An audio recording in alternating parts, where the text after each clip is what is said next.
అందరికీ నమస్కారం. ఈ రోజు ముఖ్యాంశం మహానాడు. మహానాడు అంటే స్వర్గీయ ఎన్టీ రామారావు గారు స్థాపించినటువంటి తెలుగుదేశం పార్టీ ఆవిర్భావ దినోత్సవం. ఈ దినోత్సవాన్ని మే నెల 27వ తేదీన కడపలో నిర్వహించాలని మన ప్రియతమ నేత చంద్రబాబు నాయుడు గారు నిర్ణయించారు. వారందరికీ కూడా మనం శుభాభినందనలు తెలియజేద్దాము. ఈ పార్టీని వారి మామగారైనటువంటి చంద్రబాబు నాయుడు గారి దగ్గర నుంచి వెన్నుపోటు పొడిచి లాక్కున్నటువంటి మన బాబు గారు ఎంతో చక్కగా అప్పటి నుంచి ఇప్పటి వరకు ఎంతో చక్కగా నిర్వర్తిస్తున్నారు. కానీ ఈసారి మాత్రం 27వ తేదీ అమావాస్య అని ఒక్కసారి క్యాలెండర్ చూసుకోండి బాబు గారు. ఆ రోజు మీకు అంత మంచిది కాదు. ముఖ్యంగా మీ రాజరాజు వారికి ఈ అమావాస్య మంచిది కాదని చెప్పి పంచాంగము గోచరిస్తుంది. దయచేసి మీరు ఒక్కసారి పంచాంగము చూసుకోండి. తెలుగు తమ్ముళ్లకు సంక్రాంతికి మించిన పండుగ మహానాడు. ఇది కేవలం తెలుగుదేశం పండుగ కాదు, తెలుగువారి పండుగ. ఇదే మీరు చెబుతున్నది. తెలుగు తమ్ముళ్లకు సంక్రాంతి ఉగాది కంటే కూడా అత్యంత ముఖ్యమైన పండుగ మహానాడని యావత్ రాష్ట్ర ప్రజలందరికీ తెలుసు. బాబు గారు, మీరు మామగారి దగ్గర నుంచి పార్టీ లాక్కుని దాదాపుగా 40 సంవత్సరములు కావస్తుంది. ఈ 40 సంవత్సరములు ఎంతో చక్కగా పార్టీ నిర్వర్తించారు. కానీ ఈసారి మాత్రము అమావాస్య వచ్చిందని గుర్తుంచుకోండి.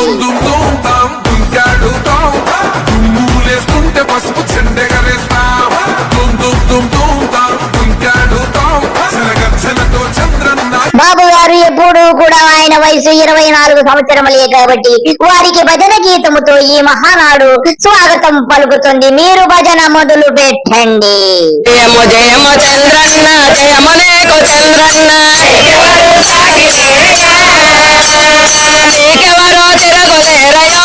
1983వ సంవత్సరంలో ఎలక్షన్ లో అత్యధిక మెజారిటీతో ఎన్టీ రామారావు గెలిచిన తరువాత మే నెల 26, 27, 28 తేదీల్లో మహానాడు తొలిసారిగా నిర్వర్తించారు.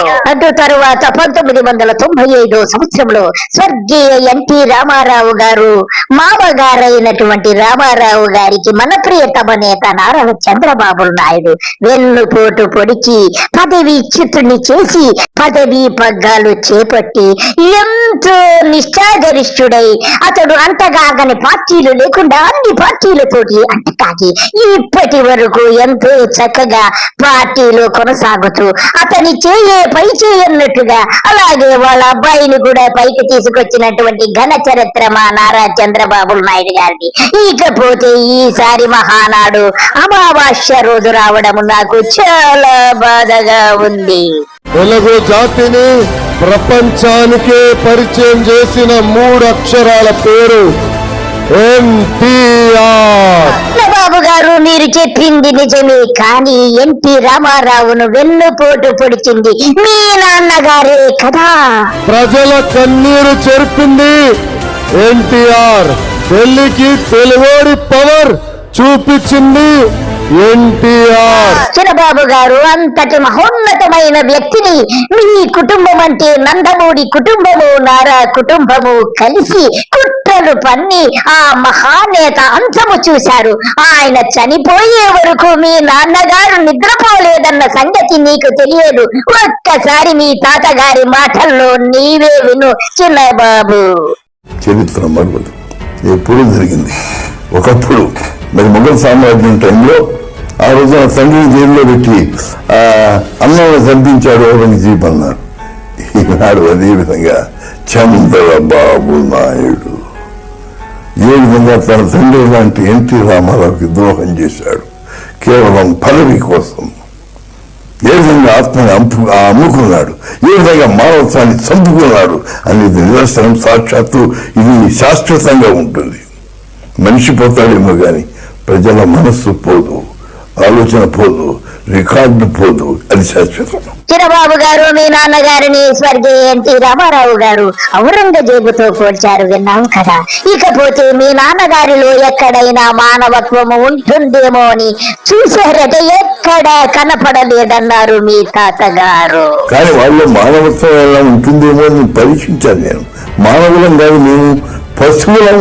నమ్మిన వాళ్ళకి ద్రోహం చేస్తాం, నమ్మిన వాళ్ళ గొంతు తీస్తామని చెప్పి ఈనాడు నిరూపించకుండా ఘాతకుడు వాడు. బాబు గారు, తాతగారి గురించి ఈ రోజు అందరూ వేదికలెక్కి ఉపన్యాసాలు దంచుతుంటే ఆ రోజు వెన్నుపోటుదారులందరూ ఈ రోజు ఉపన్యాసాలు చేస్తూ ఉంటే ఆయన గురించి నవ్వాలో ఏడ్వాలో తెలియడం లేదు. ఇకపోతే వెన్నుపోటు పడవడంలో మీ నందమూరి వంశమైతేనేమి, మీ బాలకృష్ణ అయితేనేమి, దగ్గుపాటి వెంకటేశ్వరరావు అయితేనేమి, కుల గురువు ఈనాడు పత్రిక అధినేత రామోజీరావు, మీ అమ్మ అందరూ పాత్రదారులే. అలాంటి మహానాయకుడికి వారసులం మనందరం.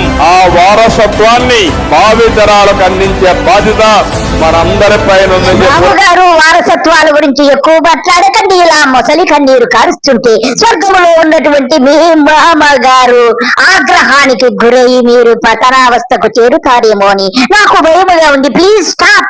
తను ఇంచుమించుగా నా రక్తం మంతు పుట్టిన నా కూతురిచ్చి పెళ్లి చేస్తే తండ్రి లాంటి వాడిని ఇంచుమించుగా లాంటి వాడిని ఏ విధంగా మోసం చేశారో ఒకసారి మనసులో అయితే మనసుతో ఆలోచించమని నేను అడుగుతున్నాను. రామారావు గారు, మా యొక్క నారా చంద్రబాబు నాయుడు గారికి బంధాలు బాంధవ్యాలు ఉండవు, కేవలము డబ్బే ప్రధానమని మీకు తెలుసు కదా.